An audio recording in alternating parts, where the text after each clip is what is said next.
어금니가 아프고 부었습니다. 꼭 뽑아야 할까요? 이 치아 지금 불편감 없이 잘 쓰고 계십니다. 근데 처음 오셨을 때는 치아 뿌리 사이로 뼈가 많이 녹아 있었거든요. 다른 곳에서 뽑고 임플란트 하라고 들으셨다고 합니다. 그런데 제가 환자분들께 항상 드리는 말씀이 있습니다. 왜 이렇게 됐는지 원인을 꼭 먼저 확인하셨으면 합니다. 아프고 부었다고 바로 발치를 결정하기 전에 내 치아가 왜 이렇게 됐는지, 그 원인을 제거하면 살릴 수 있는 건 아닌지, 그 기준을 세우시는 게 중요합니다. 반갑습니다. 슬기로운 잇몸생활 송유정 원장입니다. 오늘은 다른 곳에서 발치 진단을 받고 오신 환자분 케이스를 보여드리겠습니다. 이분이 처음 오셔서 이렇게 말씀하셨어요. 원장님, 오른쪽 아래 어금니가 아프고 부어서 다니는 치과에 갔더니 치아를 빼고 임플란트와 뼈 이식을 해야 한다 했어요. 치과를 꾸준히 잘 다니시던 분입니다. 그런데 갑자기 부어서 갔더니 뽑으라고 하니까 많이 놀라셨던 거죠. 잇몸 전문의한테 한 번 더 확인 받아보고 싶어서 오셨다고 하셨습니다. 처음 오셨을 때 엑스레이를 보시면요, 여기 오른쪽 아래 첫 번째 어금니 보이시죠? 뿌리가 두 개로 갈라져 있는 부분이 보이는데 이 사이로 잇몸뼈가 많이 내려가 보입니다.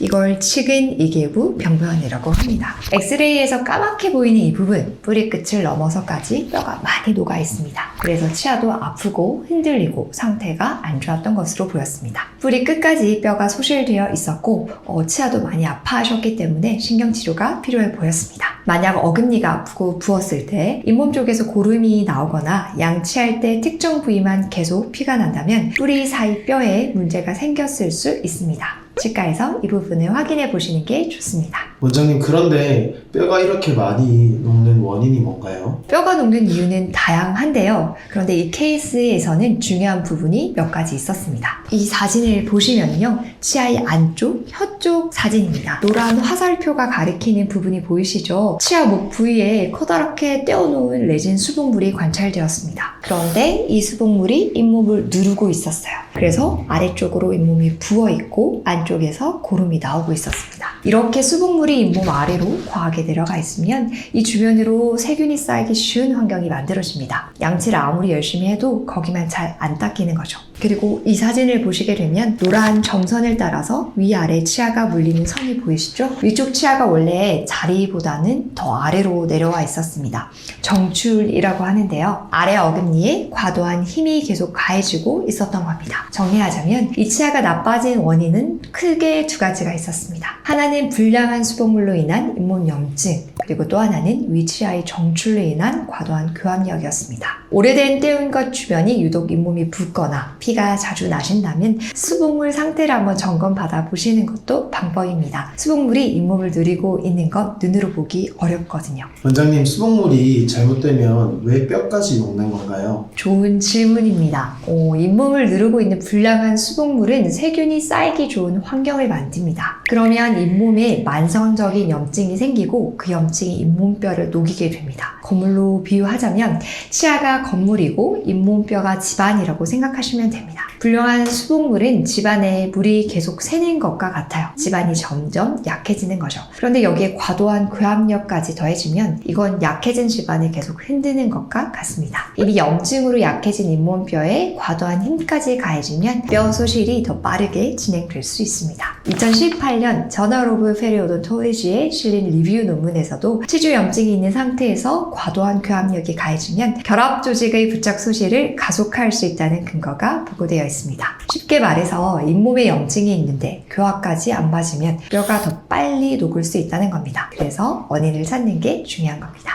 원장님, 그러면 이 환자분은 어떻게 치료하셨어요? 원인이 있으니까 원인부터 제거했습니다. 먼저 안쪽에 있던 불량한 수복물, 잇몸을 누르고 있던 부분을 다듬어서 잇몸에 자극이 가지 않도록 수정해줬고요. 그리고 위에서 내려온 치아도 아래 어금니에 과도하게 걸리지 않도록 교합을 조정해줬습니다. 이렇게 원인 두 가지를 먼저 제거한 다음 잇몸 치료와 신경 치료를 진행했습니다. 원인을 그대로 둔 채 치료만 하면 또 같은 문제가 반복될 수 있거든요. 원장님, 치료 결과 결과는 어떻게 되었나요? 엑스레이를 같이 보실까요? 왼쪽부터 신경치료 첫날, 신경치료 완료 시점, 그리고 경과 관찰 사진입니다.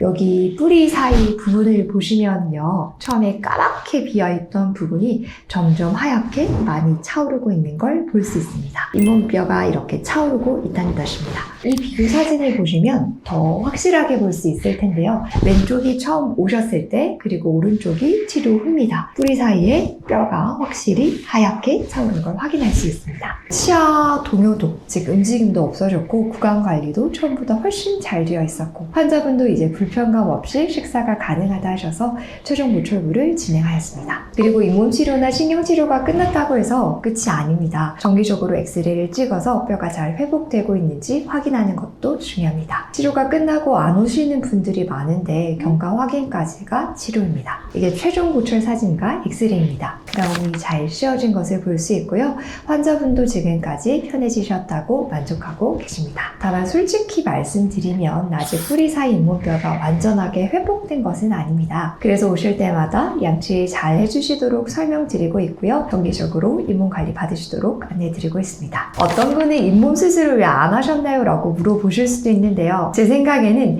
혀 쪽 뿌리 아래로 뼈가 내려가는 상태라 잇몸 수술 후에도 그렇게 예후가 더 좋아질 것 같진 않은 것으로 판단이 되어서 잇몸 수술까지는 진행하지 않았습니다. 이 부분은 환자분께도 솔직히 설명드렸고요. 물론 모든 아프고 부은 치아를 다 살릴 수 있는 건 아닙니다. 뼈가 너무 많이 녹았거나 뿌리 자체에 문제가 있는 경우에는 정말 뽑아야 할 때도 있습니다. 다만 중요한 건 아프고 부었으니까 바로 뽑아야 한다. 가 아니라 왜 이렇게 됐는지 원인부터 확인해 보시는 겁니다. 수복물이 잘못되어 있진 않은지, 교합이 안 맞아서 과도한 힘이 받고 있진 않은지, 잇몸 염증이 조절 가능한 수준인지 원인을 찾으면 답이 달라질 수 있습니다. 비슷한 상황이시라면 뽑기 전에 한 번 더 확인해 보십시오. 살릴 수 있는 치아를 뽑으면 되돌릴 수 없으니까요.